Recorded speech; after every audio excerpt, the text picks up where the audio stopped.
More shaky cam. More. He sure does like his pizza, doesn't he? No shaky cam here. It is April 22nd, 2020. I am the Solomonster. And this is your AEW Dynamite and Being the Elite 200 review here on the official YouTube channel for the Solomonster Sounds Off. Like this video, hit that subscribe button, and Super Chats are open for those who wish to support the show and get shouted out during the stream. There is a brand new, I should point out, for those who may be interested, there is a brand new $30 and above donation. I call it the Hulkamania Monster Super Chat. When I take those Hulk Hogan vitamins, brother, I lose my mind, as I am doing here under quarantine. Now you can see it for $30 or more. I'm fortunate enough to have people supporting the show for more than that most weeks. I don't know why they do it, but they do. So I figured the least I could do is have a special super chat for those people. You could also vote in the AEW and NXT polls on Twitter right now at Solomonster. Thumbs up, thumbs down. I will flash the results later on in the show. I am going to get to Dynamite here in a second.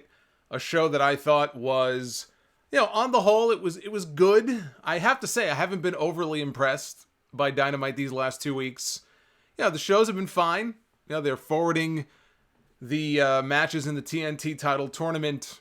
I do like the fact that we are seeing more video packages on people. We saw one tonight for Scorpio Sky. We had Taz dissecting Kenny Omega's Snapdragon. I like little features like that. I appreciate that. But there's just a certain excitement to the shows I think that's been missing the last 2 weeks. But we'll get into all that. We're getting the Super Chat party started early, I see. Brian Becerra with the $20 earlier before the stream even started. So I want to shout him out and say thank you to him. And Crash for the $2. What I want to do here first, before we get into Dynamite, I want to talk about Being the Elite. Being the Elite, the big YouTube show from the Young Bucks. Been going on now for a while. And they just had their 200th episode. And this was a big 200th episode because on episode 199, Nick Jackson, who in storyline has been recovering from an injury at the hands of the Inner Circle, had his first match. He was part of the, what they called Under the Limit Battle Royal. He won the Battle Royal, and as a result of winning that Battle Royal, he earned the right to challenge whoever he wanted to a match. He elected to choose his brother, Matt. So he challenged his brother Matt to a match on episode 200. They wanted to do something special. And so I watched the match. It's about a 15-minute match. And this match took place from the Jackson family compound in Rancho Cucamonga, California, the home of Nick Jackson. This was Nick Jackson's home. So naturally, the first move of the match was a dive by Nick Jackson down onto his brother onto the tennis court. Got a very nice home. I must say, he's got a very nice home. I must compliment his home. So they brawl all over the place. They ended up brawling. They were in a golf cart. Nick was driving. They're literally brawling in the golf cart. Nick did not realize at first that the golf cart was in reverse. So he almost killed the referee hanging onto the back of the golf cart. So they brawled inside Nick's garage gym for a little bit. They moved to Nick's backyard. A very nice backyard. A very nice backyard. You got an in-ground pool. Those super kicks must pay well. So we see Nick's kids watching Daddy beat the hell out of Uncle Matt through the window. So over comes Mom to pull down the blinds. Matt hit 5 consecutive Northern Lights suplexes to his brother on the grass. There was a spot where Nick dove off of the patio roof down through onto his brother, who was laid out across a table. They did show some highlights during Dynamite tonight. They didn't show the whole thing. They just kind of gave you a taste. What's up, Oscar, in the chat? I see you.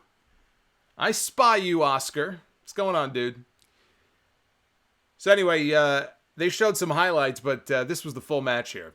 So he comes crashing down onto his brother, who was laid out across a table. And then comes one of the more humorous parts of the match. Nick Jackson tried to drown his brother Matt in the pool. Now, I've tried that before myself. Fortunately, my brother can hold his breath for a very long time, so it wasn't very effective. Young Bucks did Young Bucks stuff here, as you would expect. A lot of super kicks. Matt gave Nick a destroyer off the diving board into the pool. Then they went the way of the Boneyard match and the Firefly Funhouse at WrestleMania. Matt ends up in some kind of parallel dimension. He wakes up. He's like, where am I? He's looking around. He looks down at himself. He's all dressed up as Marty Jannetty. And next to him is Nick Jackson wearing a leather jacket. He's dressed up as Shawn Michaels on the barber shop. They even had an actual barber pole. Had the barber pole, had a mock window to recreate the Shawn Michaels throwing Marty Jannetty through the window incident. So this busted Matt open. Then he wakes up, and he finds himself on a wooden roof deck. I guess this must be Outback. So he's on a roof deck. I did appreciate the focus on Matt's back. Matt Jackson's been selling a back injury for what feels like years now. You know, and Nick promised coming into this match he was going to go after his brother's back. And that's exactly what he did. You see? Psychology. Psychology in a Young Bucks match. Never say that the Young Bucks don't have psychology in their matches, because we saw it here. They're working over a body part. So Matt gives Nick a tombstone, pulls out his old thumbtack boot from many years ago, puts it on, super kicks Nick. Nick is magically busted open. Matt says, I'm sorry, I love you. Another super kick. Knocks him down onto a table below. And Matt finished him off with a diving elbow. And Matt Jackson, lower back injury and all, is your winner of the big brotherly battle on Being the Elite 200. You know, they played it for laughs in certain parts. Otherwise, it was Young Bucks doing Young Bucks shit. So I think it's one of those things that you either really liked or you really hated. I thought it was cool. I thought it was cool. I enjoyed it. So anyway, I wanted to give you your quick review there for Being the Elite 200. I know, as Jaggy Bab says in the chat, no way, they did super kicks? Yeah, no. I know it's hard to believe. The Young Bucks pulled off some super kicks in their matches. Names22, thank you for the super chat. Doing his best at Jimmy Snuka impersonation. Brother, I don't know where I am, brother. Is Richard Nixon still president, brother? Thank you, Names. Prince Walker with the $10 Russo on a pole says, I like how Dynamite is using video packages before each match to both educate about the wrestler and fill in time. Great show. And Chewy Gooey, thank you for the $3. Says, I thought I was watching Kevin Dunn eating. Oh, hey, I didn't say anything. I just said Kevin was enjoying his lunch. That is the new $25 super chat. If you look down below in the description, I didn't say Kevin Dunn. I just said Kevin. That's the new Kevin having lunch. Kevin having pizza super chat. You said Kevin Dunn. I never said anything about Kevin Dunn. So Dynamite this week. Dynamite opened with a Cody video. He was sitting in his gaming chair in front of a bunch of monitors, like a little control center of sorts. Looked more like the Batcave to me. I guess Cody is Batman. How about that? Oh, look at this. The first Solomonster Hulkamania super chat. Look at that, brother.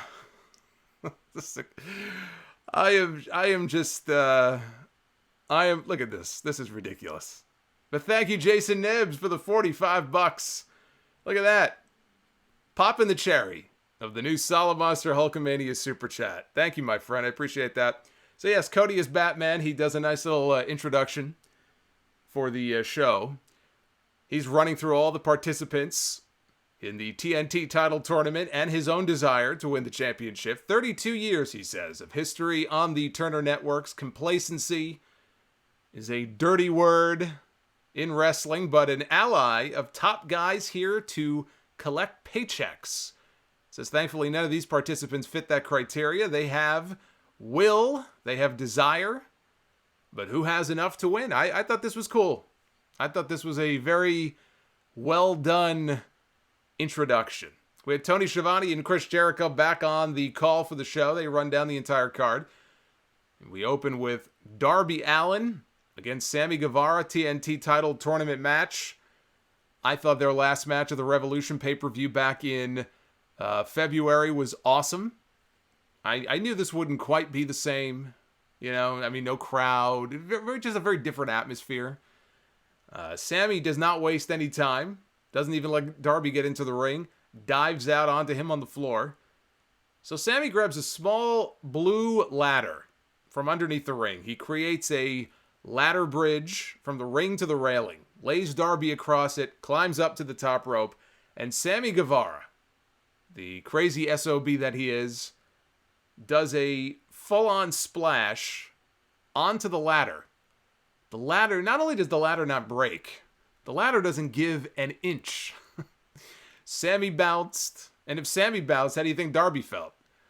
They both come, falling, crashing down onto the floor. That looked like it sucked. Ouch. That was crazy. So back inside, they fight up top. Darby pulls off Sammy's boot, goes after the ankle. So Sammy had to work with one boot on for the rest of the match. Darby got his nose busted open in here somewhere. He had Sammy in a heel hook. Darby goes for a tope suicida, or a lope, as Chris Jericho called it. You know, Darby does it through the middle rope and the bottom rope. So Jericho called it a lope. Only Jericho could get away with that. And unfortunately, he misses Sammy and crashes right into the barricade. Sammy rolls him back inside, goes up top, hits the 630, kind of. I mean, he went for it. He missed most of it. And Darby grabs the bottom rope on the pin attempt at the very last second. So Darby gets the win in the end here. Hits the Last Supper, which is that leg lock roll up. That's the best way I can describe it. It's like a leg lock roll up. Gets the pin. Darby Allin's moving on to the next round. He will face Cody. I thought this was good. This was not Revolution good, but it was good nonetheless. Jacob Donnelly, thank you for the $10. Said, I get these shows are taped with a limited roster, but I do miss seeing MJF, Young Bucks, Hangman Pac, Lucha Bros on TV. Yeah, it's not the same. That's the thing. There's a certain vibe to these shows that just, and I'm talking WWE, AEW, there's just a certain vibe that you cannot replicate. It's just missing. It's not their fault, but it's missing. And the shows are not going to be as good. I think AEW has done a better job than WWE of mastering the empty arena format. They do a better job with it. But look, the reality is both shows, they're not going to be the same for a very long time. None of these shows, NXT, Raw, SmackDown, AEW, it's not going to be the same for a long time. Just going to have to live with it. Cuba the Goat, thank you for the super chat. Appreciate it. We got a broken Matt Hardy promo from the Hardy compound. Matt's talking about the challenge he laid out to Chris Jericho to come on down to the Hardy compound to do battle. Jericho has not responded. All he saw, Matt says, is the bubbly bunch. And Sammy called him out, the false Spanish god. So instead he invites Sammy Guevara. He invites Sammy Guevara to fight Jericho's battle for him. Le hole of the ass doesn't know how to handle his broken brilliance, he says. So Matt turns into regular Matt Hardy. The Matt Hardy who will not die. Talks about his friendship, his relationship over the years with Jericho. Says, the Elite, they're good friends of mine. Kenny Omega, I've got great respect for. Says, send Sammy if you want. Says, I'm going to kick every ass in the inner circle until I get to Chris Jericho. I thought the promo as regular Matt was better than the promo as Broken Matt. Not for nothing. I mean, I like Broken Matt and all. But promo-wise, I thought regular Matt was spot on here. Joe Olivo. What's going on, Joe? Thank you for the $5. Says Brodie Lee will eat Marco Stunt next week for supper. Kenny Omega against Alan Angels from the independent scene, we are told, in the state of Georgia. Chris Jericho did call him Alan Eagles at one point. Jericho and Shivani, they put over the Wrestle Kingdom match. They were talking about Wrestle Kingdom, the match with Jericho and Omega from the Tokyo Dome. And Jericho pointed out that speaking of Georgia, Kenny Omega spent time in Georgia in Deep South Wrestling. We have Deep South Wrestling reference here. Says he was in Deep South when he was in developmental. Says, of course, they didn't know how to use him properly. And now here he is, one of the best in the world today. So here, let me just say this. I know that Kenny Omega is all about making the future because he's been criticized. He's been criticized by a lot of AEW fans. Where is the Kenny Omega that we saw in New Japan? We want that Kenny Omega. We want the Kenny Omega that we saw in there with Okada and Jericho, right? And Tanahashi and all these different people, Ibushi. Where has he been? And people feel as if he's intentionally kind of lowering himself. He's lowering his stock. He's lowering his name value. And Jericho and Omega has responded to this before. He said, look, you know, I had my career in New Japan. Now it's about the future. Now it's about making new stars. I disagree. I'm not saying you don't want to make new stars. But Kenny Omega had name value coming in. You don't want to waste that name value. This is a new upstart promotion. You need to have some really big names. Kenny Omega was a big name coming in. You want to leverage that name value. You don't want to diminish it. So here was an example of him all about putting other people over. He gave this Alan Angles guy, Angels. Now I'm screwing up the name. Jericho called him Eagles. We'll call him Alan Eagles. He's in there with Alan Eagles, and he's given this guy a ton. He gave this guy more than he should have. It was all Angels for a while until Omega hit the Snapdragon, followed that up with a V-trigger, and Angles kicked out from the V-trigger. So he gave him a hard power bomb, hit the ropes, and he wrecked him with one more V-trigger, and that's all she wrote. So, I mean, look, the outcome was never in doubt. I just think he gave this guy probably a little more than he should have. Kenny Omega is a very giving person.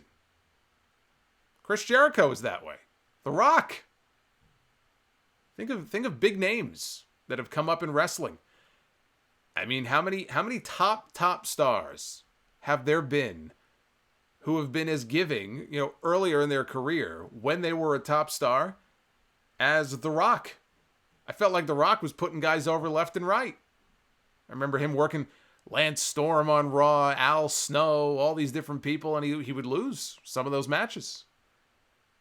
Kenny Omega's cut from the same cloth, I guess. David Moses, thank you for the $1.99. The Bubbly Bunch was so ridiculous, he says. I love it.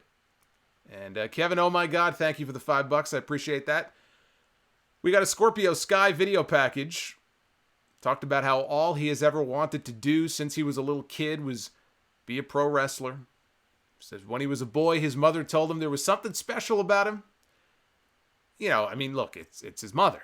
You know, I mean, of course she's going to say that. I mean, what mother would not say that? She wasn't good. She wouldn't be a very good mother if she told him that he sucked and he would never amount to anything in his life. That wouldn't be very nice. So he said around 2008, 2009, he suffered a really bad back injury, went to a doctor, and he was given two options. You could have surgery, or you can go through pain management. Either way, you're probably not going to be wrestling anymore. Over time, though, he didn't do anything. And over time, his back started to just feel better on its own. So he realized, you know what? This might be a good time for me to get back into things. Year after year, though, would go by. He's trying, not having any luck. Now, I have to say, for people with short memories, part of that was his own fault, if you remember. He was involved in some of those Dr. Shelby skits. WWE brought him in when Kane and Daniel Bryan were doing the Team Hell No stuff in 2013. And Scorpio Sky was brought in for at least one of those segments. I don't know if they had any plans to do anything else with him, but he shot his mouth off on social media. I don't remember exactly what he said, if it was racist or misogynistic. He made some comments that were very controversial. And there were some people who thought that was it. He had buried himself, and that was going to be his last shot. Nobody would touch him. He was toxic. Time went by. People forgot. I guess people have short memories. He's a talented guy. Thankfully, he was able to make a comeback. And the big comeback for him was when SCU was formed in December of 2017. So it's said to be continued next week. So we're going to get more on Scorpio Sky next week. Again, I like these video packages. I think it's something you have to do. You have to give people a reason, to invest in these people, learn more about them. Sometimes you put them on TV, you don't know anything about them. It's like, why should I care? I don't know who this person is. So to give a little bit of background about their family, about their, the early part of their career, trials and tribulations, all that kind of stuff, I think it's smart. And also, Scorpio Sky, I think, is one of those guys that they have big plans for. Tony Khan, when they were pushing Scorpio Sky for a while there, a couple months, more than a couple, but a few months ago, I think he even headlined an episode of Dynamite for the championship against Chris Jericho. That was said to be a Tony Khan call. He was very much behind the push of Scorpio Sky. It's kind of been cooled off since then. But I would think that he's one of those guys they probably see, big things for. Not just as a tag team wrestler, but as a singles. He could have a future as a singles star. Up next was the Dynamite singles debut of Orange Cassidy, freshly squeezed, from whatever, weighing whatever, as Dasha said, taking on Jimmy Havoc. I feel like I have a kindred spirit in Orange Cassidy, but this ran longer than it should have. I like me a good Orange Cassidy match, but this probably did not have to go as long as it did. And I would say about 95% of it was Jimmy Havoc kicking his ass. Jimmy Havoc was having his way with this guy. He was beating him from pillar to post. He was dominating in this match. And then finally, Penelope Ford, she and Kip Sabian are kind of allied right now with Jimmy Havoc. Penelope Ford jumps up on the apron. She's trying to get involved. Chuck Taylor yanks her leg. She does the splits on the apron. Remember how Melina used to do the splits in WWE? It was quite the sight. Well, here's Penelope Ford doing the splits. And Kip Sabian comes out of nowhere. He launches himself over the top rope onto the best friends, wipes him out. Meanwhile, freshly squeezed, pulls out a cradle, gets the win. So he is thoroughly dominated the entire time and then gets a cradle win. This was not a good showing for Orange Cassidy, but he did win. And immediately after the match, Havoc and Sabian laid him out. We come to Maxwell Jacob Friedman, MJF. Now, MJF has been very cryptic of late on Twitter. He has been posting messages that some people actually took seriously. Friends of mine, and you know who you are. Some of you are going to be listening to this on the download, or maybe you're listening right now, who actually thought that maybe there's something wrong with MJF. They were worried.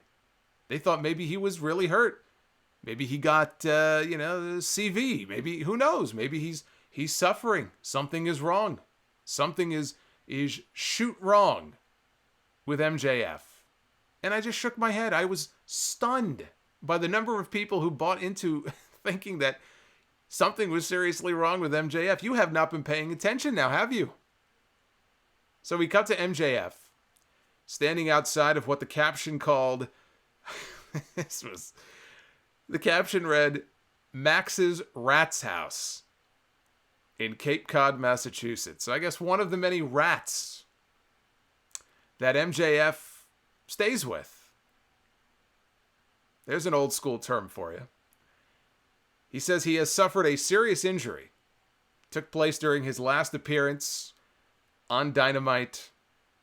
And what happened was, as a result, the injury, he got a hangnail. Yeah, a hangnail is a very serious thing. It can be very painful.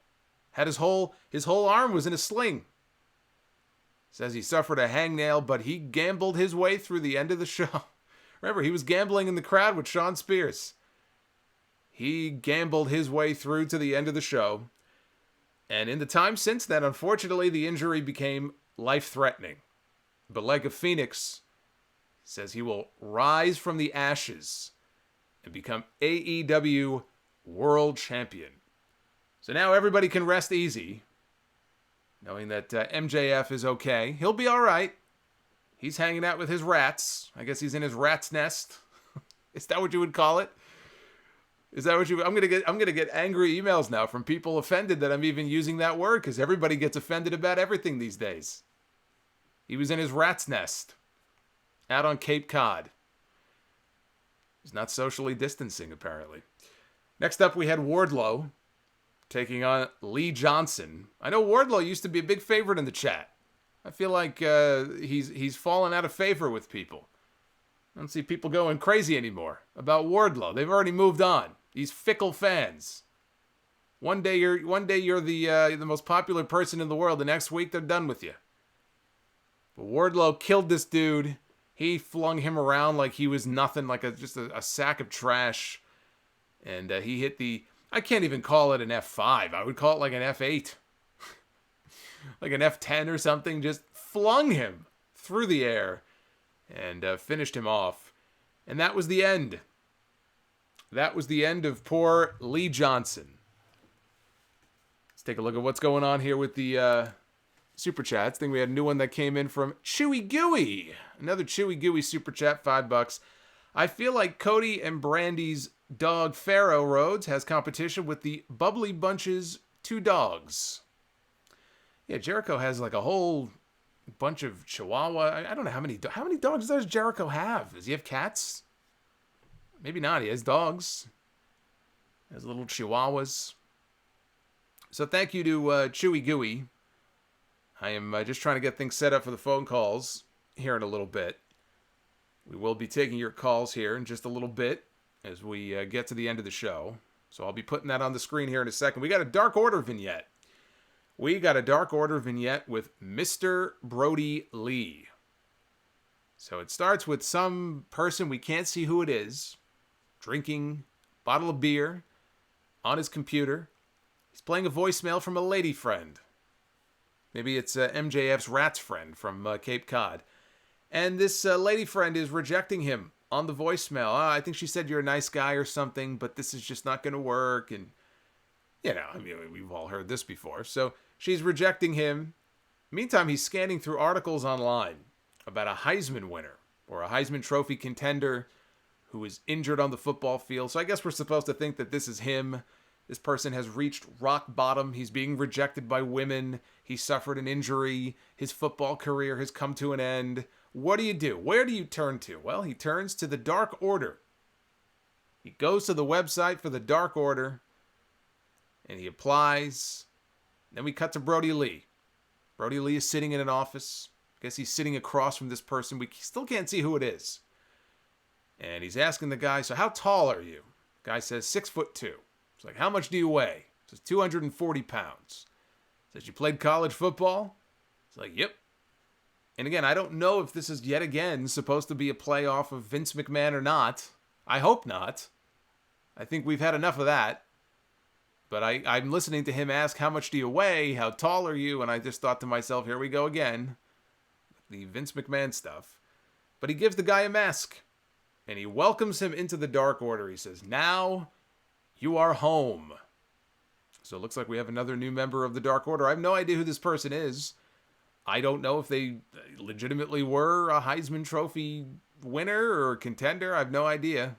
Couldn't tell who it was. But Brodie Lee was up next. He had a match against Justin Law. Just absolutely killed this poor kid. Finished him off with a discus lariat. So Lee exits the ring. He walks over to Marco Stunt. Marco Stunt was in the crowd. He was next to Billy Gunn and Austin Gunn. I think at one point Chris Jericho called them the Gunn Brothers. Father and son. He called them the Gunn Brothers. But Brodie Lee walks over to Marco Stunt, stares him down, walks away. And Marco Stunt, though, has doom in his future. Because next week he has a match against Brodie Lee. And I'm already having flashbacks to the match between Lance Archer and Marco Stunt. And I'm very much looking forward to it. Sorry, Marco. But I think this is going to be fun. It won't be fun for him. But it should be fun for the rest of us. Also, next week, Cody's going to take on Darby Allin in a semifinal match of the TNT title tournament. And Lance Archer takes on the winner of the Kip Sabian Dustin Rhodes match from tonight's main event. So then we had a Inner Circle segment. Actually, let me just take a pause here and see what's going on in the chat. I feel like I'm neglecting everybody in the chat. So I want to say thank you to everybody who's joining so far live on the stream. Hope everybody is safe. Hope everybody is distancing and doing okay. Unless you live in Georgia. If you live in Georgia, you work at a tattoo parlor, if you work at a bowling alley, apparently you're going to be back to work soon. I don't envy you. Maybe we could all make a trip. Let's all make a trip to Georgia. We'll all get tattoos, haircuts, and we'll bowl a few games. We'll see how that turns out. Rojo Bear. I'm reading the super chat before it even shows up on screen. Robo Bear or Rojo Bear. I like Robo Bear. Robo Bear. Thank you for the $2. Says it was Preston Vance. Who's Preston Vance? You're going to make me look this up now, aren't you? Is Preston Vance a Heisman Trophy winner? Should we find out? Let's find out. Let's find out who Preston Vance is. Live here in real time on the stream. Preston Vance. I've never heard of Preston Vance before. This is a new person. Who is Preston Vance? Let's take a look at who Preston Vance is. One person says he is dating Anna Jay. Well, I already hate this guy. I hate this guy's guts. There you go. It took 2 seconds for me to hate this guy's guts. Anna Jay, she is something.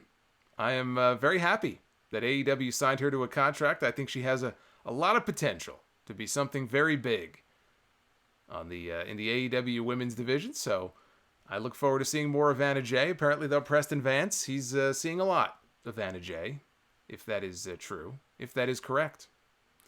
I don't know if it is or isn't. I'm going to take your word for it. Let me just log in real quick here before we move on so we can take care of the phone lines. So you guys are all ready to go here in a second. I'll put the number up on the screen. Try to do it a little bit later now because there's no reason for me to log in so early if I'm not taking calls at the beginning of the stream. That's kind of dumb. So we'll log in now. Thank you for calling Call-In Studios. We will log in now. Enter your 6-digit PIN number. I love following. I never have a chance to really follow all the messages in the chat. Welcome, host. All right, here we go. You have We're all not set started up. a show session We in are Call-In all Studio set up and cannot yet and receive ready to calls go, on Solomonster except the Sounds fact that it Off. says that there is an Please error visit the Call-In message, Studio and it will not website start a and show. begin your session. All right, we'll Music fix will that right play now. There we until go. you're welcome. All host. fixed.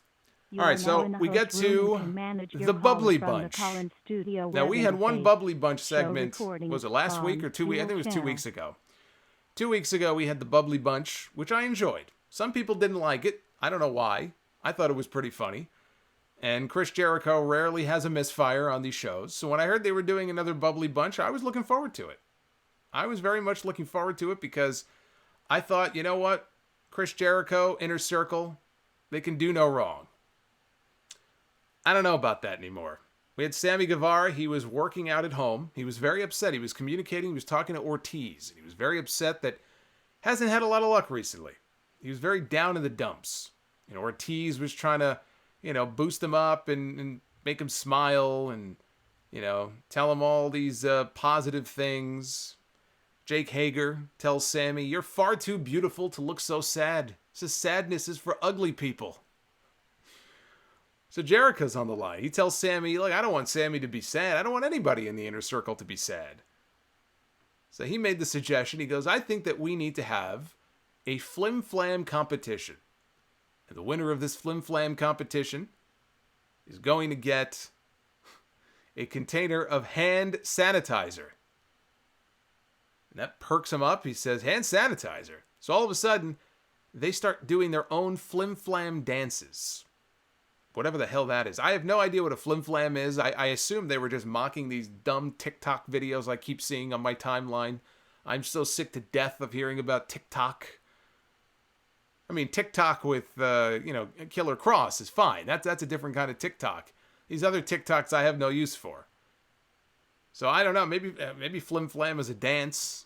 It's like Running Man or Macarena or the Dougie. Ever teach me how to Dougie? Nobody ever taught me how to Dougie. I don't know how to Dougie. Nobody taught me. So they do Flim Flam. And then Jericho's upset because Sami Guevara was showing off. He was doing all these hot dance moves. And he curses him out and he says, enjoy your hand sanitizer.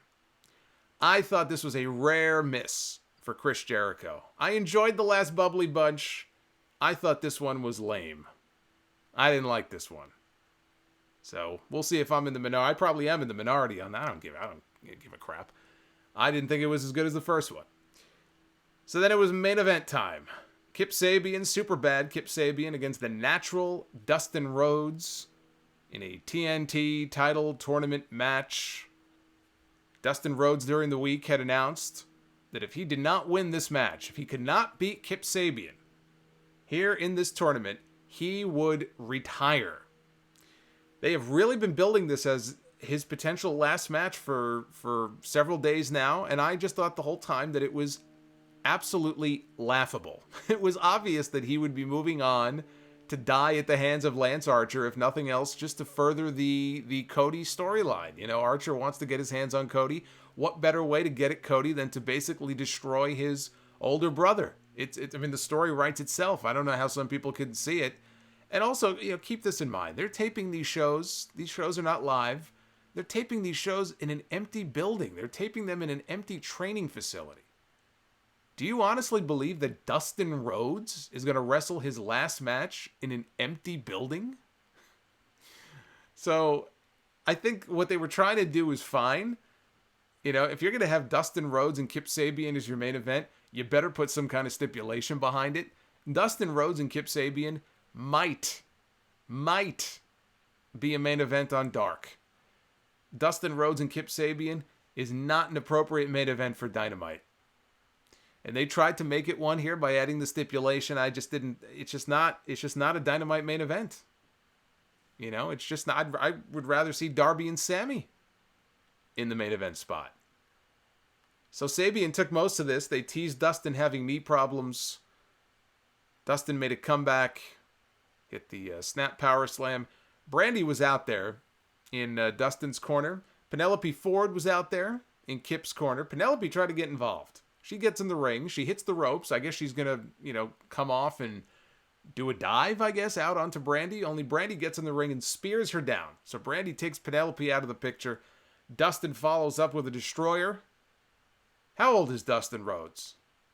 Got to be 50. 50-year-old Dustin Rhodes hits a destroyer, and he wins the match. Dustin Rhodes advances to his doom next week against Lance Archer, just as I predicted. Again, the story is so simple. Stevie Wonder could see where they were going with this. So I thought, on the whole, there was nothing wrong with this show. I just thought it was lacking a certain energy to it. I thought the Bubbly Bunch was a miss compared to the first one. But on the whole, I thought it was good. I wouldn't say it was anything more than that. Just these last couple of weeks, it's been missing something. But part of it also is, forget the lack of a crowd. You tape so far in advance, and it just kind of feels, I don't know, it's missing that feeling of, I don't know if urgency is the right word. But there's a certain feel that Dynamite has that separates it. I think there's a reason NXT has been winning the last couple of weeks, ratings-wise. Both shows have dropped off.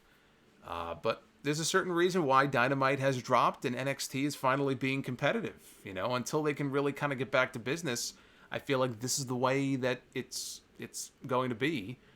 But they told a story with Dustin, and so Dustin moves on, and You know, at least we've got some tournament matches. I do like that. Feels like there's something on the line here as they build towards Double or Nothing. Double or Nothing not happening in Las Vegas. I don't know where it's happening. I don't know if it's going to be in Georgia. I don't know if it's going to be in Florida. They're allowed to go back to Florida. They certainly can go back to Florida if they want to. After all, if WWE is an essential business, then so is AEW. AEW is essential. So I don't know where Double or Nothing is going to be, but everything is building towards Double or Nothing. Finals of the tournament. We still haven't seen what the TNT title looks like. I'm very anxious to see what the championship actually looks like. Magician Sapphire, thank you for the $10. Can't believe somebody won with a destroyer, he says. That never happens. That's true. That is true. We usually see the destroyer as some kind of a setup move or something. Jacob Donnelly, thank you for the $5. I'll assume Aubrey has no peripheral vision. How could she not see Penelope and Brandy in the ring? Well, clearly, you know, she's a female, and so we had two females in the ring, and she was being biased. Clearly. And Food Hive, thank you for the $5. One day I want to hear your impressions of a conversation between Vince Russo and Jimmy Snuka. Says, I die each time you impersonate them. Vince Russo versus Jimmy Snuka, maybe refereed by Josh Matthews, perhaps. Hey, I'm going crazy here in quarantine. I might have to. I might have to come up with something like that. Let's see what you guys came up with in the polls. What you thought of AEW Dynamite. Actually, before I do that, Michael Cuomo. I almost forgot Michael. Michael's super chat just came in. Corbin Krang, thank you for the $5. Brodie Lee mocking Vince reminds me of when Steve Austin was mocking Bischoff back in WCW. Here's the AEW poll so far. Yeah, see, even in the polls. I mean, when these polls would go up until like a couple of weeks ago, I mean, the AEW poll always had, like, by now, 1,300, 1,400 votes. You know, now we're up to 769 votes. You could just tell. You don't need the ratings to know. Overall interest, it's just down. You know, you would almost think the opposite. Everybody's home. They got nothing better to do. Why not watch some wrestling? It's not happening. Interest across the board. I can tell you. Interest across the board is down. And it's scary to think about because this is only the beginning. It's still only April. We got a long ways to go. 75% thumbs up for Dynamite, 25% thumbs down. So a little worse than it usually does. NXT so far, 645 votes. 68.5% thumbs up. And 31.5% thumbs down. And so that is where we are so far in terms of the polls. Let's go to the phone lines. Let's open it on up to you guys. See the number there on your screen. Let me make sure, unlike last week, when that poor guy, what was his name, who called in, I had him muted. I had him muted for the first 60 seconds of his call. All right, I think we're good. You'll let me know in the chat if you don't hear anything. Let's go to, I believe this is Vegas. I could be wrong. 702. Las Vegas, by the way, who has probably the dumbest mayor in the entire country. But go ahead, 702. Yeah, hello.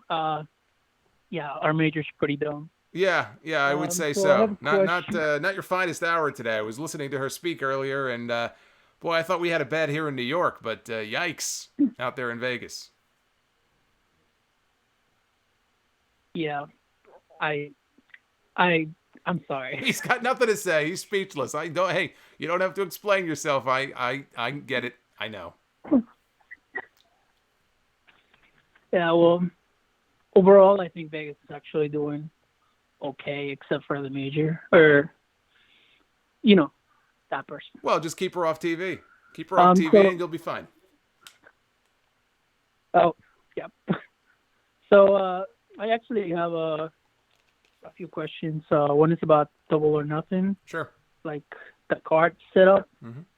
You know, we don't even know where it's going to be at since it's not in Vegas anymore. I don't really see any potential match card lines, like apart from the TNT finals. And yeah, I don't. What's your take on Well, it? And so I would say, Killer Cross. yeah, I mean, look, I'm looking at this potential card. The one thing we know, as you said, is the TNT title tournament final. I'm guessing it's going to be Cody and Lance Archer. Although I wouldn't say don't count out Darby Allin if they want to kind of shock people. Hold off on the Cody match a little while longer, but it'll probably be Cody and Archer. As far as the AEW title, they announced Jon Moxley is going to be on the show next week. We might get a better sense then of who his next challenger is going to be. And it could be MJF. You know, MJF tonight, at the end of his promo, outside of his rat's nest, said that he would be the AEW World Heavyweight Champion. He has a win over Cody. Cody obviously can't compete anyway for the championship. So unless they do a rematch with Jericho, which is possible, I think MJF would be the most likely contender. If we're looking outside the inner circle, MJF, I don't have his win-loss record in front of me right now, but it would strike me that he would be the most logical choice, you know, to be the challenger. That, of course, is assuming he is fully recovered and medically cleared from his hangnail. I mean, that's a tough injury. So if he can be medically cleared in time, I would say MJF. Big Boy, 92, with the $10 Russo on a Pole Super Chat. Good thing I bought tickets to next year's Double or Nothing. Can't wait for 2021. Yes, Double or Nothing 2021 in Vegas. Was it May 29th, I believe? Saturday, May 29th, 2021. Boy, I hope we're all done with this by then. I certainly hope we're all done. I can't take another 6 months of this, let alone another year. Oh my God, I don't even want to think about that. I don't even want to think about that. Another year of empty arena shows. Ugh. 201, you're on the air. Hey, Solomon, how you doing? Good, how are you? Not too bad. Hope you're doing safe and you're well in Brooklyn. You know, I'm in New Jersey, and that's just as much as over there, I would imagine. So, hope you're doing good. My question, before I get to it, I gotta say, I had a chance to see the Dino Bravo special for the Dark Side of the Ring. I know you're gonna talk about it Sunday, but I loved it. It was amazing, and I can't rave it enough. So I'm looking forward to the review. Yeah, I'll talk about it on Sunday. I enjoyed it. I didn't think it was the strongest of the episodes this season, but they do a good job with them. I enjoyed it. I've enjoyed every episode so far.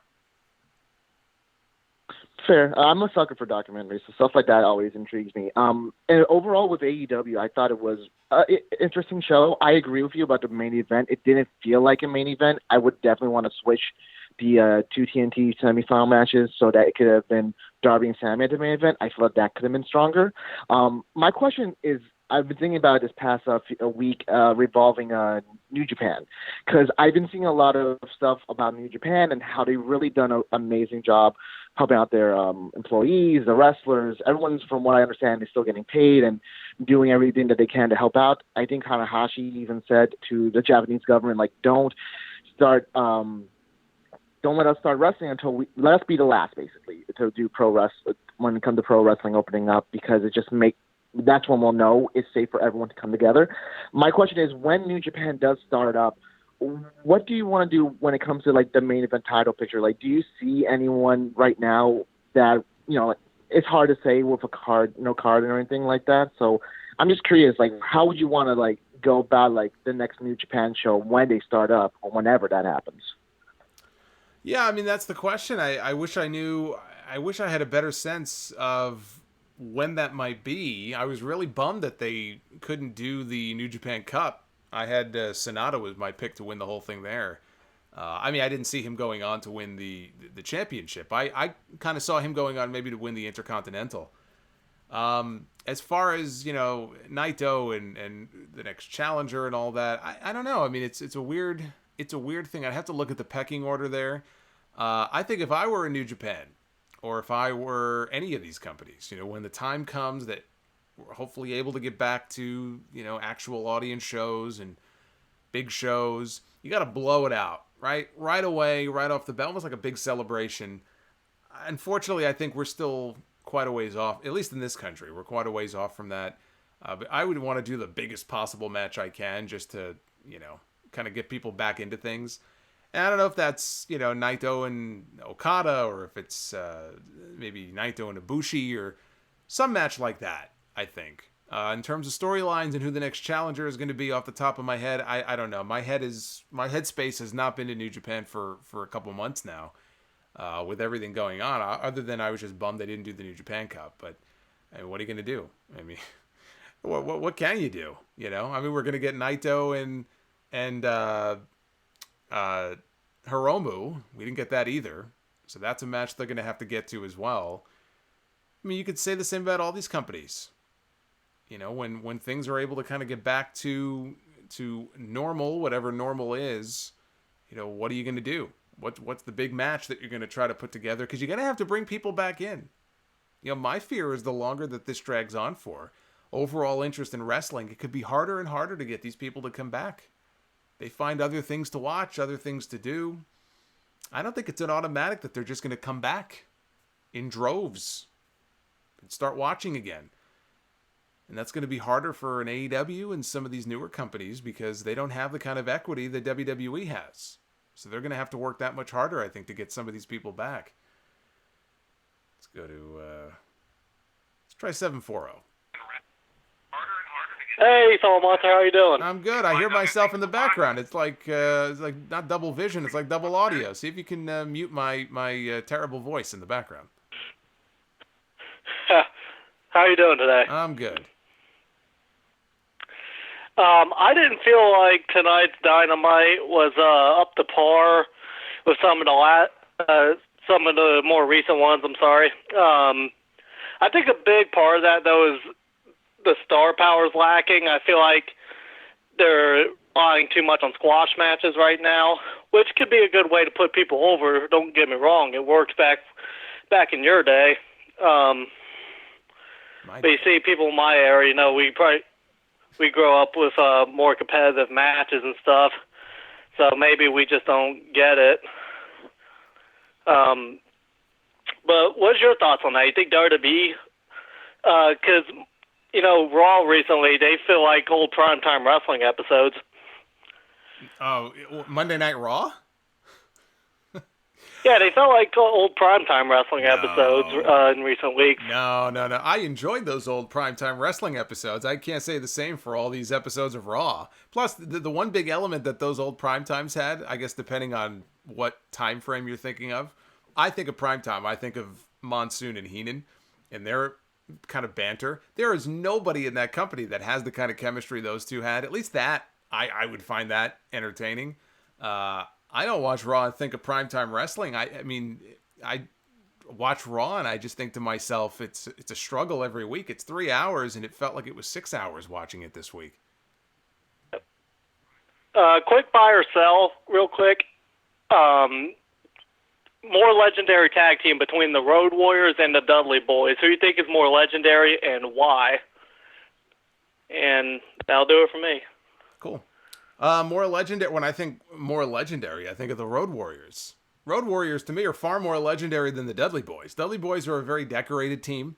Dudley Boys have had a lot of luck and not even luck, but they've had a lot of success across different promotions. They've won tag team championships across 3 or 4 probably different promotions and in Japan and everything. So I'm not trying to diminish the success of the Dudley Boys, but you talk about legendary status, think of the Road Warriors. Road Warriors also had success. NWA, AWA, WWE, Japan. They kind of mirrored each other. To me, it's not about the number of championships. But, they don't call it the Dudley Boy Pop, right? They call it the Road Warrior Pop. There's a reason for that. Road Warriors are actually getting the Dark Side of the Ring treatment next month. I don't know why. Unless they just talk about their drug problems and stuff. I'm not sure why that's Dark Side of the Ring. I guess we'll find out. But, legendary teams I definitely would buy on LOD over the Dudleys. The antagonist, thank you for the $5. Did Jericho really call Omega Rocky Dennis? Hope you're well, Solomonster. You are my spirit animal. If that animal was a hairless cat. I don't know if that's a compliment or an insult, but I'll take it. And I did not hear Jericho say that. So it's possible he did. I just didn't pick up on it. And Stoned Mexican Guy. How appropriate. Here in the week of 420, stoned Mexican guy with the $1.99. Hey, Solomonster, hope you're well. Take care of yourself. That's very nice. Hope you take care of yourself as well, stoned Mexican guy. I think you're probably having a better time than I am. Let's go to 817. There we go. 817, you're on the air. Hey, Jason, this is Carlos, longtime listener, Hey, first-time Carlos. caller. So I was looking at the list of people that were released, and what do you think is the criteria that they use to release these people? Because it really baffles me when you let people like Rusev, Gallows and Anderson, Sarah Logan, even Mike Chioda, just for the loyalty that this guy has worked for so long for the company. Yet you still employ people like Bo Dallas, Curtis Axel, Apollo Crews, which they barely use, Tamina, which has always been terrible in the ring, Fandango, Dana Brooke. What's your take? I think it's probably a combination of different things. I would imagine it's a combination of how much money are they making, which would explain Anderson and Gallows, because supposedly their new deal was for a lot of money. And so that's a lot of money off the books for two guys that they probably looked at and said they're not worth the money for what we're doing with them. If, let's say, they're making $750,000 each a year, I mean, you look at what they were doing with them, are they worth the money? They probably looked at that and said, nope. So that's why they were cut. And then some of these other people, they probably looked at them as, expendable. Plain and simple. I looked at those names and I thought to myself, aside from a few of them, these people were expendable. EC3 was not being used. Heath Slater was not being used. Hawkins, Ryder, Sarah Logan, even Sarah Logan, she was at the bottom of the pecking order. These were not people who were involved in important storylines on TV. Rusev was in the middle of a contract dispute. It felt like he's had one foot out the door now for months, so that wasn't a shock. Lana signed a new deal last year. Lana's been involved in a TV angle with Bobby Lashley, so Lana's still there. I look at some of I don't want to name names because that would be mean, but I looked at some of the names that did not get cut. I looked at the rosters and I picked out a few names that I was kind of shocked they were not on the cut list. But I would imagine that they just said, look, we have X number of dollars we need to get off the books. Who are we using? Who are we not using? And it's like having a salary cap. Let's get under the cap. Everything they do is driven by money. You got to remember that. Everything they do is driven by the stock price and is driven by money. So when you wonder, how did they come to this decision? It's driven by money. Plain and simple. Anything else? Nope, that will be it. Thank you for your time, Jason. Awesome. Thanks for calling. Always remember that. Everything this company does, and look, they're a business. I'm not saying that they shouldn't pay attention to their bottom line, but everything they do is driven by the almighty dollar. Food Hive, thank you for the $5. AEW, he says, has the best commentary in wrestling. I will not disagree with that. That is certainly one thing that AEW has the leg up on. And he says, all the pairings have me entertained and informed. Many moments they gave us like The Butcher and The Blade. Yeah, we haven't seen The Butcher and The Blade. Well, I guess The Butcher would not be considered an essential business. Or would he? Actually, that's a good question. It is food, right? Grocery stores are open. Grocery stores have butchers.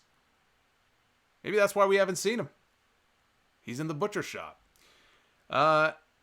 XBLYN, thank you for the $5. Disappointed Solomonster, there it is, $5. Shout out to Stoned Mexican Guy from Brooklyn. Well, yeah, I assume that stands for Brooklyn. Why am I spelling it out? I don't see the K, but I'm going to assume that's Brooklyn. Brooklyn. So he's giving a shout out to Stoned Mexican Guy. I don't think we've ever had one super chat give a shout out to another, but there you go. We're all one big family here. It's like WWE, right? They tell their employees or their talent, we're all one big family. Except for about 20 of you that we're going to fire. Otherwise, we're all one big family. Let's go to 540. You're on the air. Hey, Jason, Rick here. How you doing? Hey, Ricky.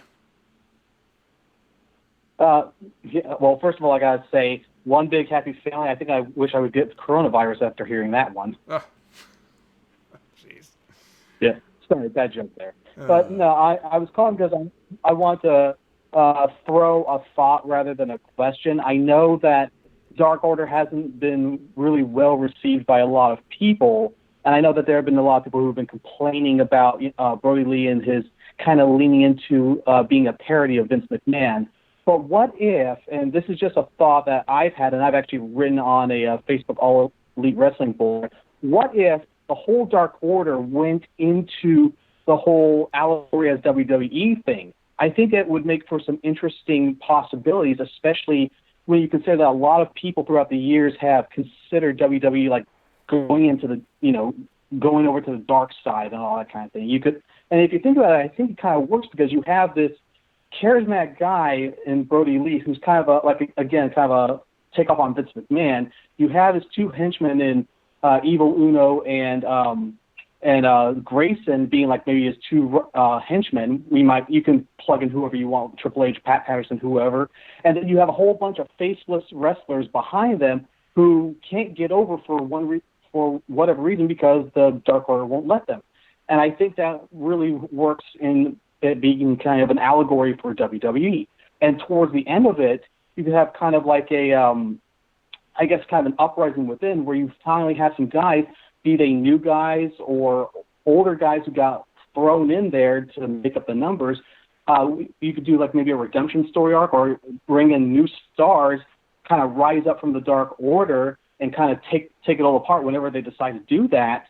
And then they could kind of change the landscape a little bit. You have these new stars that could come into AEW and fill in the roster, and they could be like, hey, yay, these are the guys who took down the Dark Order. I think and that's just one aspect. I think there would be some very interesting things if they leaned into that more WWE allegory kind of deal. Yeah, I feel like you've probably given this more thought than they have. I mean, look, it's a detailed idea. I think it could work.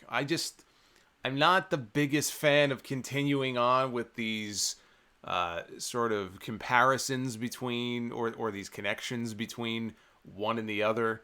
And you're going to have more WWE talent coming in. We know some of the cut people are probably going to end up in AEW. We know the Revival probably are going to end up in AEW. So that, to me, the more that you do where you draw these, not comparisons, but, these little connections between WWE or the way talent is treated in WWE and now here, in AEW, I don't know how healthy that is for AEW going forward. I think at some point you want to just sort of distance yourself from that and just let these, or come up with stories that have absolutely nothing to do with that. It could just be a case of people who have been kicked around and bullied their whole lives, or, people who, in the case of a Brodie Lee, here's a guy who's taking advantage of people who are in their darkest hour. They have nothing.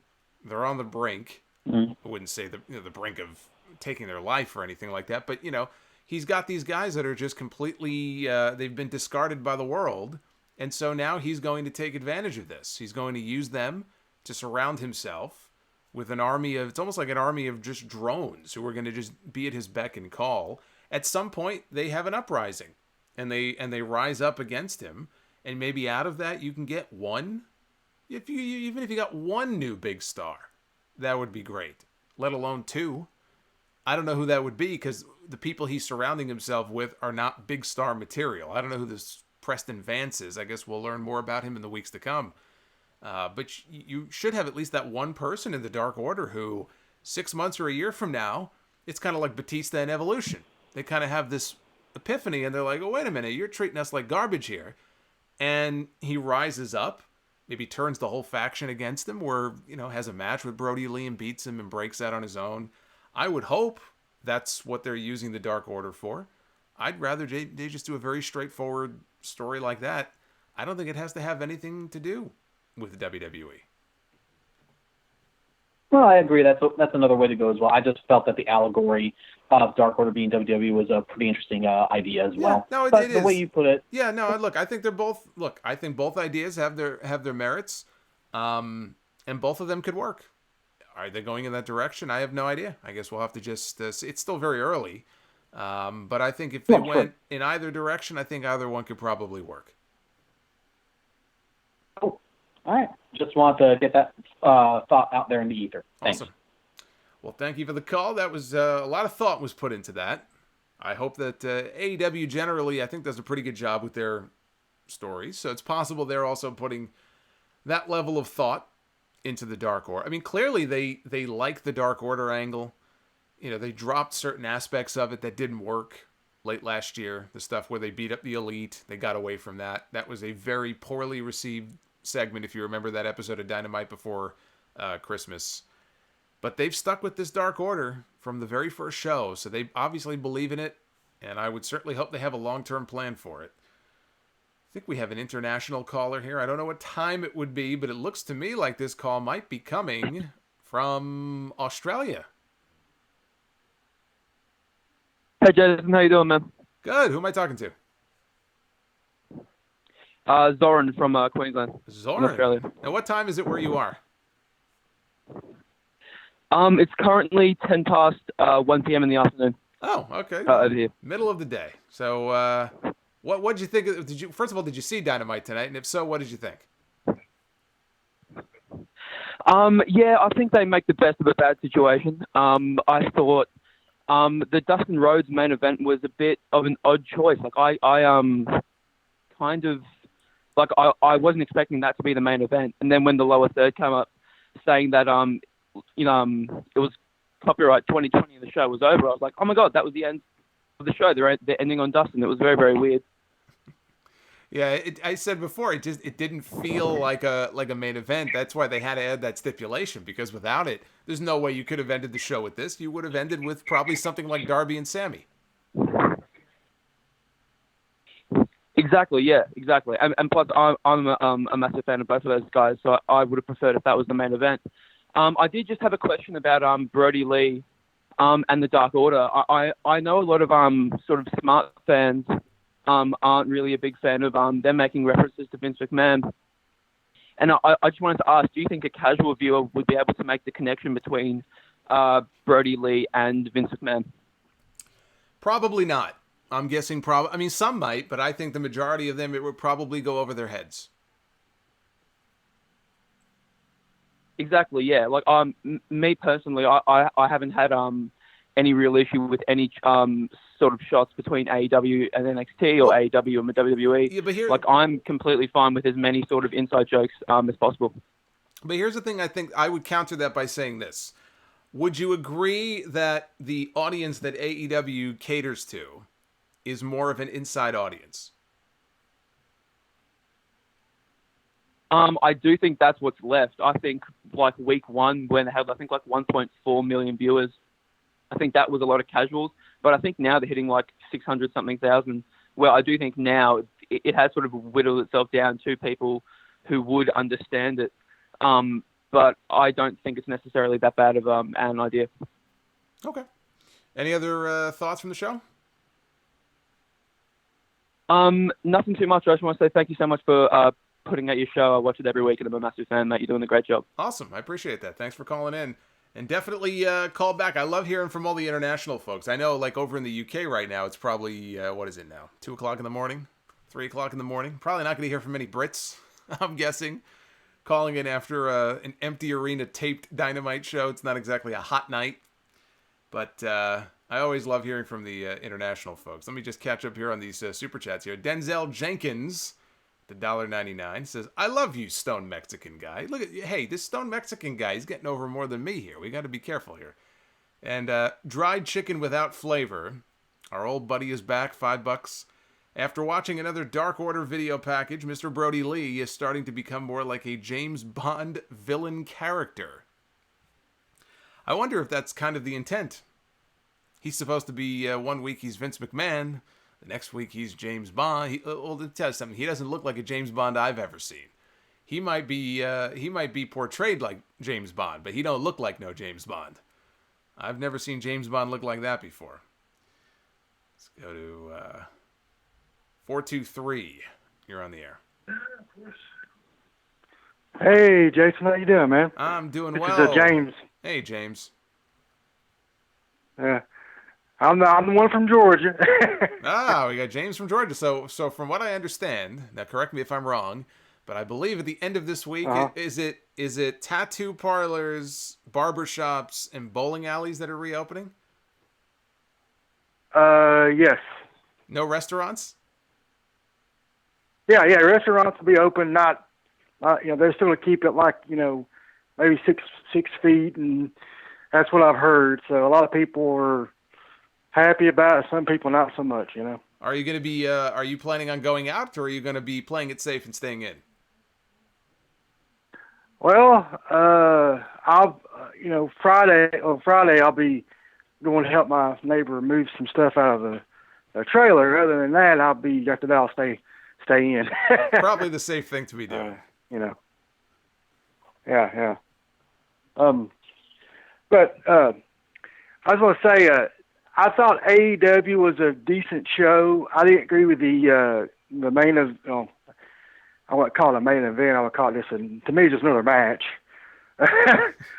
But I was telling my neighbor who called me, and I told him, I said, I would rather watch Sopranos episode than watch this. Well, I mean, Sopranos is one of the best TV shows ever made. You can't compare it to that. Oh, I know. I just kind of thought of that because, I was going to watch it after AEW, but no, Jason, I just think right now wrestling is not the same without a crowd. And I mean, because I heard you talk about it, and right now, it's not really, I guess, entertaining, Yeah, it's weird because AEW had this kind of, I don't know if charm is the right word. There was a certain feeling it had. And I think one of the reasons why NXT has kind of climbed back the last couple of weeks and may win again this week. Although I say win, I mean, really, there's no winners here. I mean, let's be honest here. I mean, both shows have fallen off, and the difference between audiences the last 2 weeks has been a few thousand people. But I think one of the reasons that we've seen it is what made AEW kind of unique and separated it from NXT has kind of been stripped away a little bit. And so now both shows are kind of on the same level. You're going to have people who say, oh, see, Charlotte Flair is the NXT Women's Champion, and clearly she's helping NXT to victory. Those people don't know what they're talking about. But, so this don't get me started on that. But, yeah, so the longer this goes on for, it doesn't help. It doesn't help either show, but it's a shame because AEW had something fun, and now part of that, there's still fun segments, but part of that has been taken away. Right, yeah, and I just think it's without any star power, and NXT's NXT. I mean, I don't look at AEW and NXT as a war rating thing. I mean, to me, it's just NXT, they have better matches, and I understand that, and AEW is going to stick with what they're going to stick with. But to be honest with you, you can't rely on the Inner Circle every Wednesday night and Matt Hardy to try to boost ratings. Yeah, I think part of the problem is, again, they taped so far ahead that they only had so many people in the building that night. So whatever the roster was that night, and this is part of what we're seeing now, whatever the roster was in the building that night where they taped this, where you are, in Georgia is where they taped it, that's the group of people, that's the group of people that they had for basically 6 weeks worth of television. And we're only in the middle of probably 6 or 7 weeks worth of TV. So the next 3-4 weeks of Dynamite, it's going to be from the same roster. So you're not going to see Hangman Page. You're not going to see the Young Bucks. You're not going to see the Lucha Bros, right? All these people. And that's what we're seeing here. They only had so many people in the building, and they taped so far ahead. That's what happens. Yeah, I mean, it is what it is. I just want to say, I do enjoy the Dark Side of the Ring show. I'll be honest with you, I get more excited for the Dark Side of the Ring episodes than I do AEW or NXT. So. Yeah, no, it's a great show. I've been enjoying it a lot. Yeah. Well, you have a good one, Jason. Thank you for calling in. Stay safe. Stay in. Don't go to those barbershops and tattoo parlors just yet. It's probably a little too early for that. No, I'm a big Dark Side of the Ring fan. I'm gonna get into this a little bit more on Sunday.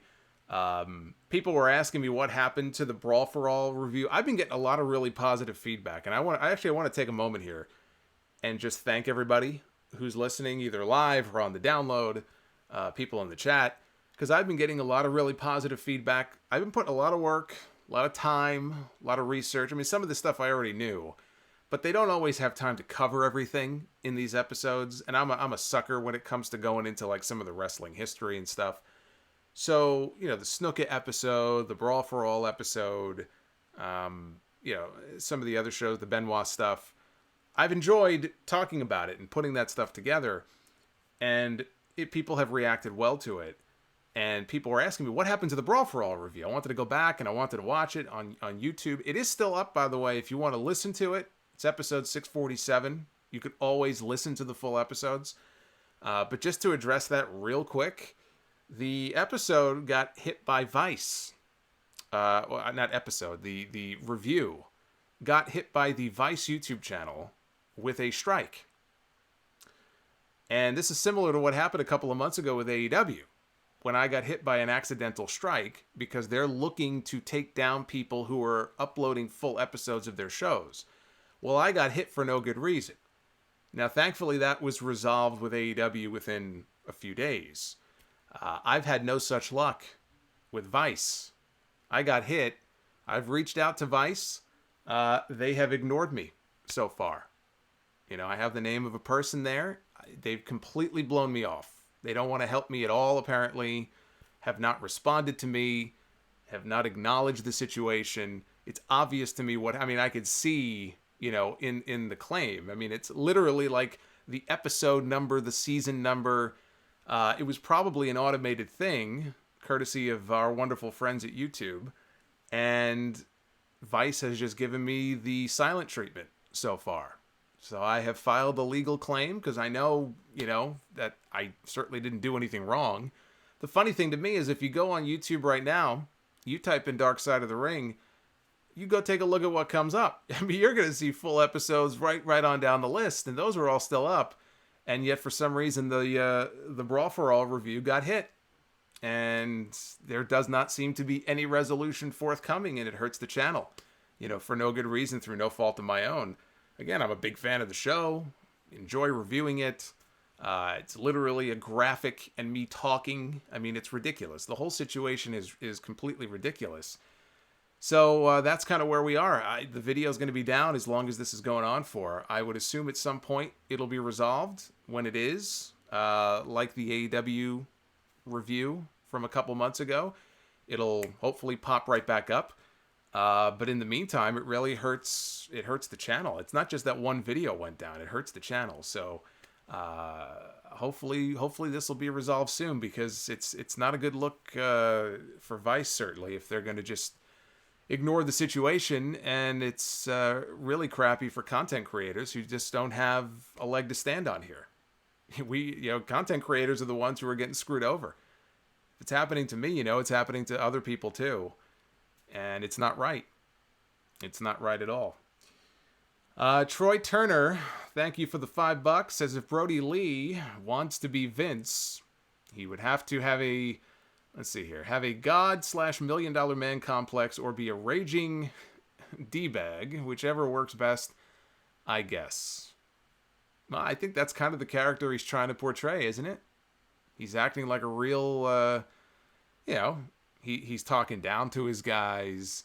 He's kind of verbally abusing them, putting them down. I kind of think that's what he's already portraying. Let's take a couple more, then we'll wrap up here. Let's go to 404. You're on the air. Hey, Solomonster. Hey, what's going on? Hey, I'm Diego Organ. This is a non-AEW question, but so do you think Killer Cross and Timothy Thatcher deserve to stay in the Indies instead of signing with NXT or any of the other big companies? That's all I have to say. But hey, really enjoyed it. Yeah, I mean, I think Killer Cross has been. I mean, he's been waiting a long time to get this shot in WWE, And he was stuck with Impact for a while. I say stuck because he wanted out. They wouldn't let him out. Look, the guy had a contract. So they were at an impasse. I like Killer Kross a lot. I talk about him and people say, oh, what's so special about Killer Kross? Is he some kind of great in-ring technician? He's not. I'm not saying he's Bret Hart. I'm not saying he's Shawn Michaels. But he has a look to him. He's got personality and charisma. You look at the guy, he looks like a scary dude. He can talk. He's got that presence about him. More importantly, he's got Scarlett Bordeaux. Okay, so you put Scarlett Bordeaux with him, that's a combination I think that could work. As long as he can, wrestle decent matches and not go in there and hurt himself or hurt other people, I think he'll do very well. So he just has that look. I think he can be a big star and go a long way. You mentioned Timothy Thatcher. I've seen his work. I can't sit here and tell you that I'm the biggest Timothy Thatcher fan. I've seen every match and every Evolve match and everything else. But he kind of reminds me a lot of Oney Lorcan. He's that scrappy kind of brawler who I think will probably end up settling into a very similar role. It doesn't seem like there's a whole lot more than that to him. He's got that mean look, comes out, beats the hell out of you. Does he have personality? Does he have charisma? I haven't seen it. He's been on TV 1 week. So I think we have to just give him time. I see him settling into almost like more of an Oney Lorcan. He's sort of the gatekeeper. They put him in there with people to kind of humble them, in a word. Killer Kross, though, is the one who I think has superstar potential. I do. I really think he's got superstar potential. Let's go to 651. This will work here. Trying to put it through. No? There we go. 651. Hello? Hey. Brother, how you doing? Brother, thank you for calling in, brother. No problem, man. Good, decent show. You can't really do that much with a arena show or, no fans, but, decent show. And then, weird fact, I found out by accident by Googling something that Scorpio Sky was actually in TNA back in 2012, like in the X Division for a bit. Yeah, that's right. As Mason Andrews. You're right. That's right. I completely forgot about that. Yes, he was. Yeah. And then, my ask. So quick question, non-wrestling or WWE or anything. So we just found out that the Red Sox manager only got banned for the playoffs and they didn't really get punished. Same with the Astros. So how do you feel about the cheating scandal that happened? Well, I think it's ridiculous, and I think that there are some people who probably, they should have been punished a lot harsher than they were. Some people got off scot-free. I think that sets a bad example. I didn't hear too much about the Red Sox thing today because I've been out of the loop. I was doing other stuff. So all I heard was that I think one person got punished. Is that the case with the Red Sox? I think one guy got punished for it. Yeah, the manager got punished and they lost draft picks. Nothing, special. Yeah, I mean, look, it's people are always going to find a shortcut. It might be quiet for a while. There'll be some other scandal a few years from now that comes up. There's always going to be people looking for a shortcut who think they can get away with something. I mean, cheating is nothing new. Yeah. But this thing, you can't convince me that people did not know what was going on.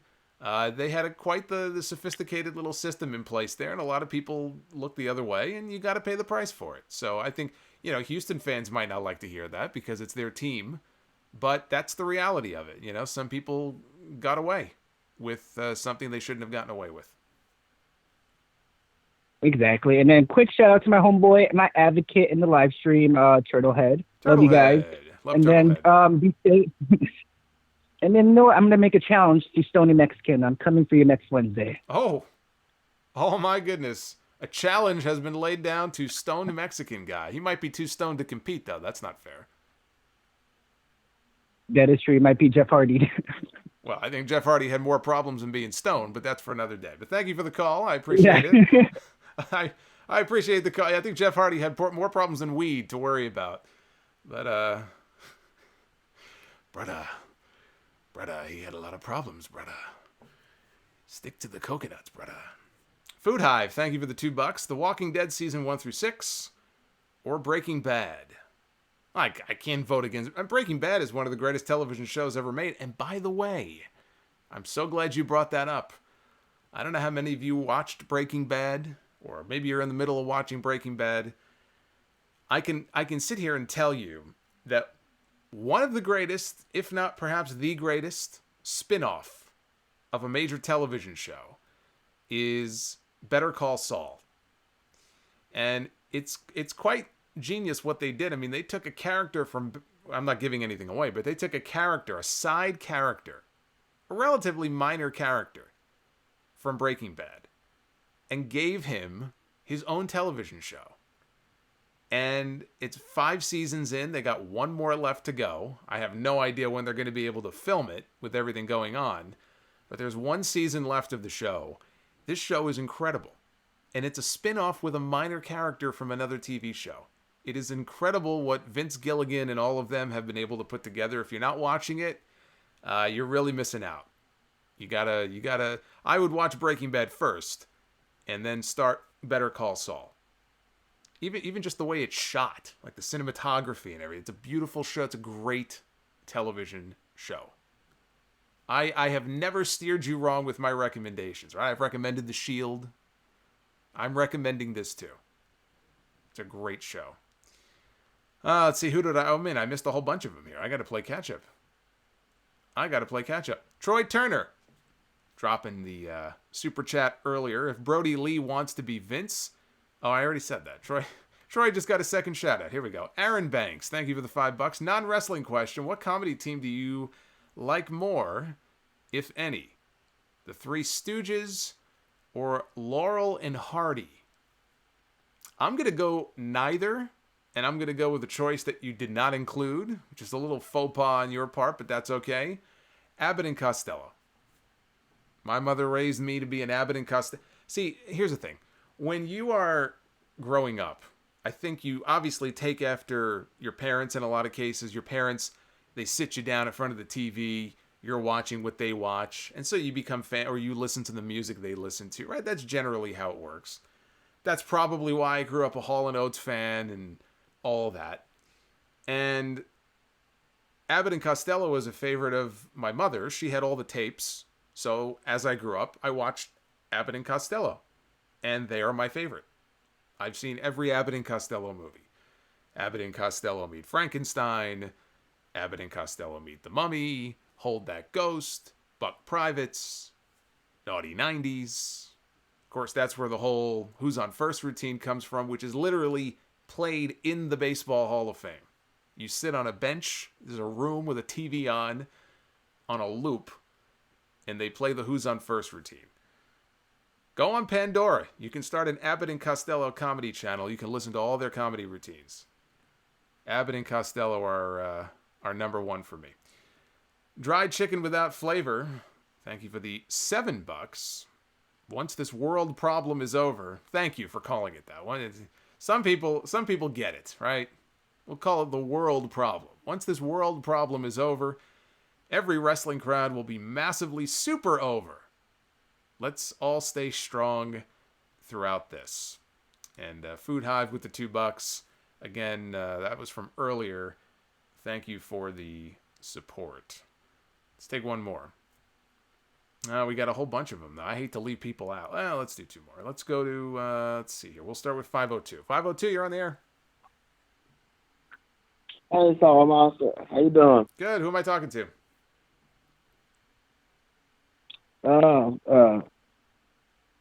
He doesn't know.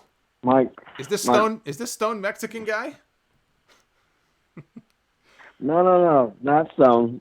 Okay, good. I'm just making sure.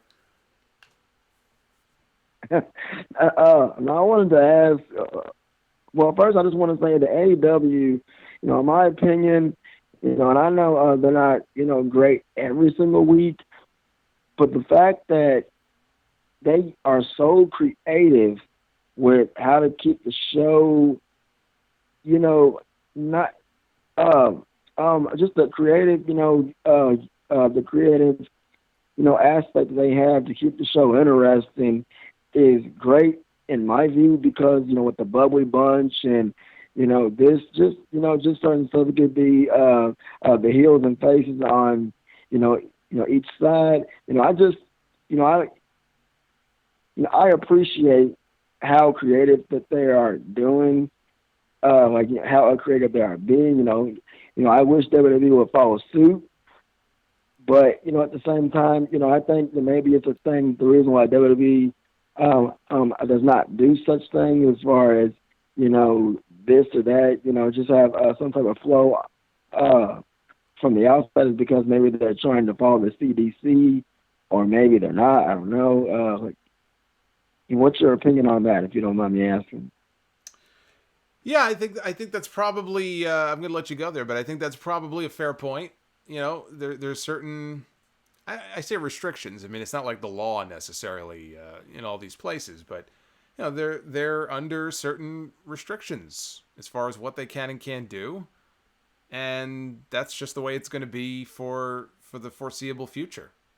I do think you're going to start to see a lot of different sports leagues or other fights and things. Everyone's going to come to Florida now. They're going to all flood into Florida, and for the sake of the people who live in Florida, you're going to have all these people coming in from out of state, trying to run events and run fights and matches.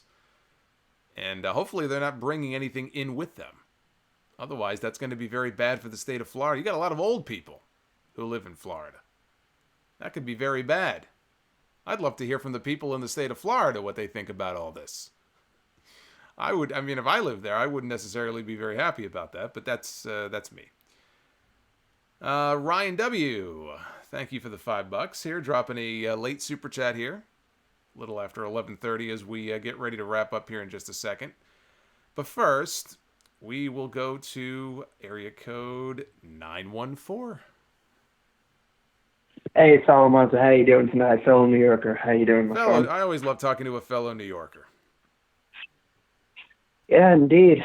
So, I didn't get a chance to see AEW tonight, but I've heard the results of what happened. A little disappointed about the main event, but what I'm bringing here is more of a thought of what I think they should do for the AEW TNT title tournament. From what it looks like, they're obviously going to go with Cody and Lance, but personally, if they're going to have that match, they can't have it in an empty arena. I understand times are uncertain. We don't know when we're going to get a live audience again, but personally, you can do a lot within a couple months between Lance Archer and Cody Rhodes with building Lance Archer as this monster who comes down, tears up the ring, destroys everything. Have him do more than that. Have him go a little extra on Cody throughout the next couple months, and then hopefully later down the line we can finally build up to that main event in front of a live crowd, because we all know that when the sorry, I'm a lot of breath at the moment. I'm busy at the moment.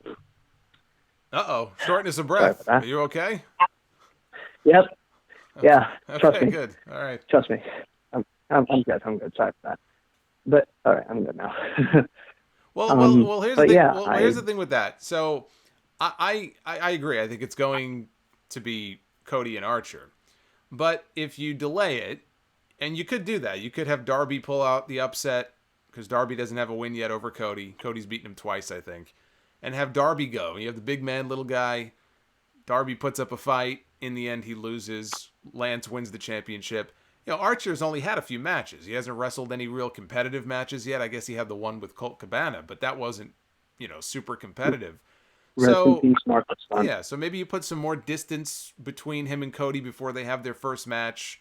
Let him win the title. Let him have a few other, mildly competitive opponents, and then maybe hope, end of the summer, that would be All Out. Typically, maybe, hopefully, in front of an audience. You could do that. What do you do with Cody in the meantime, I guess, would be the other question. If you don't do Cody and Lance, then what does Cody do? Because Cody's got to have someone to face off with. Do you do him and MJF again? I mean, what do you do with Cody? I mean, the way I see that is maybe like when Lance, let's say maybe Lance gets the title, he beats Darby, and it's not in front of a live crowd, which, yes, you could do that, but what if, he still tries to go after Cody? What if he, just spends every single week or every other week just making his life a living hell, similar to what MJF did? Because that's kind of Jake Roberts was building him up to be, just a monster who wants Cody's piece of the pie of AEW. Yeah, So you could probably do something like that. You could, but I mean, how many weeks are they going to make Cody? I mean, how many? Look, I love a good Jake Roberts promo as much as the next guy, but how many weeks or months of Dynamite are you going to open with Jake Roberts promos before it starts to get old? I mean, at some point, he and Cody have to lock up. Is it too long? I mean, it's April, so if you delay that first match until August, I mean, that's a big gap. So you've got to have some kind of good plan to fill time, a good opponent for Cody, and a good opponent or a couple of opponents for Archer to go up against. I'm sure you could probably come up with somebody, but right now that's a big gap. You know, you've been promoting this story, and then you're going to make people wait another 5 months. That's asking a lot out of people. Yeah, okay, yeah, I guess you got a point about that, but I don't want to say it doesn't hurt to try because I can't really try at the moment, but yeah, that's pretty much it. I don't want to take up too much of your time. I do appreciate you taking my call, though. Sure. No, I appreciate you calling in. It's a terrible situation for them to be in. There's no perfect answers. I'm bummed that we still haven't gotten the Blood and Guts match. Blood and Guts was shaping up to be awesome. And they keep talking about it. Jericho mentioned it last week. You know, whenever we get to the Blood and Guts, I'm convinced at this point we may never get it. If they're waiting until they get in front of a crowd, who knows? I mean, you know, if it's 9 months from now, are we still going to have the same teams lined up for Blood and Guts? So the team's going to look totally different? Is somebody going to get injured between now and then? There's so many variables here. The timing was, you know, you were going to do that match in Newark. They had 10,000 tickets sold in New Jersey for that show. That show was going to be, as the cool kids say, that show was going to be lit. And then the world just kind of came to an end. And now who knows? You know, it's as a fan, it sucks. It sucks. I was looking forward to that. All right, this will be the last one here. We'll go to 804, and then we'll wrap things up. 804. Hey, this is Steven. I'm glad that you enjoyed Better Call Saul earlier. I know you mentioned that earlier, and I had a couple questions about AEW. I was wondering what your theory was on the new recruit for the Dark Order, and do you think that WWE missed out on not using Dustin Rhodes more, as he was Goldust? I mean, as Goldust, I think he kind of done all he could do. I think they could have done a little bit more with him. He got hurt, and then he went away. I think he had shoulder surgery, maybe. So had he not gotten hurt, he was having some of the best matches of his career. You know, he was in there doing, I don't know if he was doing destroyers like he is now, but yeah, he was moving around real well. He could have gotten a solid push, maybe a program pushing him towards like the IC title or US title or something like that. He was never going to be. I think Velveteen Dream, I thought, would have been a dream match. Pun intended. Yeah, well, maybe. Yeah, I guess just based on the characters, it could have been. It could have been. But you know, when he was there and they could have done a little bit more with him, Velveteen Dream either wasn't there or he was not ready for that spot. I think by now, now that he is ready for that spot, even if Dustin would have stuck around, you know, that push would have come and gone. So to me, their paths just missed each other. You know, regardless, they were just going to miss each other. Could they have done more with him? A little bit, but you know, he kind of reached the heights, I think, of where he was going to go. He was never going to really go higher than he went. But you could have gotten a like one last program out of him. Yeah, you could have done that. Yeah, and I mentioned the Dark Order recruit, and also I wanted to mention I really like the Luke Gallows clip of his Howard Finkel story that you played on the Sound Off recently. I thought that was great. Yeah, I love that. I just love that story. He was at a live, what was that, a Sam Roberts show or something. He was at a live taping of the Sam Roberts show. It might have been here in New York. And I know he's told that story before, I think on the Talking Shop podcast or whatever. He's told that story before. It's just such a great story. And his Finkel impersonation is awesome. But just to hear him tell that story about Fink, if you didn't hear it, when he was in developmental many, many years ago, he was like 21 years old. Here's a guy who, when he was 21 years old, he looked like he was 41. I mean, it's hard for me to fathom that the guy who played Festus, when he was Festus, he was 25 years old. He didn't look like he was 25 years old. But anyway, when he was in developmental, he got a call from Howard Finkel telling him that he was going to be on the road working with Kane. And it was Howard Finkel who called him, and he was doing the Howard Finkel voice. And I can't replicate everything that he said, but he was doing the Fink voice and saying, you're going to be flying on this airline, and you're going to be taking, budget rent-a-car. And he thought it was a joke. It's like, is this really you? It's like, yep. And then before the call ends, Howard goes, and one more thing. He goes, watch out for that choke slam. And then he hangs up because he was working with Kane on the house shows. So, of course, Gallows was a big Howard Finkel fan. He called his buddy up or whatever, who I guess worked for the company. And he was like, is this real? The guy's like, yeah. It's like, oh, okay. Awesome. So that was a special thing, I would imagine, to get that kind of phone call from the Fink. But the way he tells it, I had to play it on the show. Couldn't play it on YouTube, obviously.